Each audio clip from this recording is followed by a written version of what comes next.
அஸ்ஸலாமு அலைக்கும் வரஹ்மத்துல்லாஹி வபரகாத்துஹு. தீன் அல்லாஹ்வுடைய கட்டளையாக இருக்கின்றது. முஹம்மது நபி ஸல்லல்லாஹு அலைஹி வஸல்லம் அவர்களுடைய வாழ்க்கை வழிமுறையாக இருக்கின்றது. சூரா ஃபாத்தியாவில் அல்லாஹ் கூறுகின்றான், அல்ஹம்துலில்லாஹி பிஸ்மில்லாஹிர் ரஹ்மானிர் ரஹீம், அவுஸு பில்லாஹி மினஷ் ஷைத்தானிர் ரஜீம், பிஸ்மில்லாஹிர் ரஹ்மானிர் ரஹீம், அல்ஹம்துலில்லாஹி ரப்பில் ஆலமீன், ரஹ்மானிர் ரஹீம், மாலிகி யௌமித்தீன். அனைத்து புகழும் அல்லாஹ் ஒருவனுக்கே உரிதானது. அல்லாஹ் மிக கிருபையுடையவனாகவும் கருணையாளனாகவும் இருக்கின்றான். அதிபதியாக இருக்கின்றான். யௌமித்தீன், மறுமை நாளில் நடைபெறுகின்ற மிகப்பெரிய நிகழ்ச்சியாக இருக்கின்ற அந்த யௌமித்தீனுடைய அதிபதியாக இருக்கின்றான்.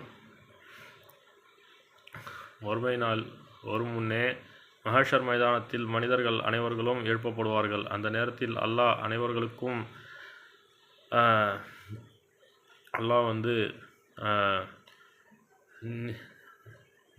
நீதியை செலுத்துவான். நீதிபதியாக இருப்பான்.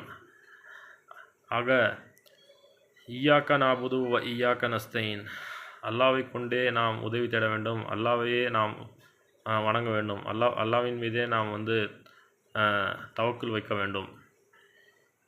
இஹ்தினஸ் சிராத்தல் முஸ்தகீம், என்னை நேரான வழியில் செலுத்துவாயாக.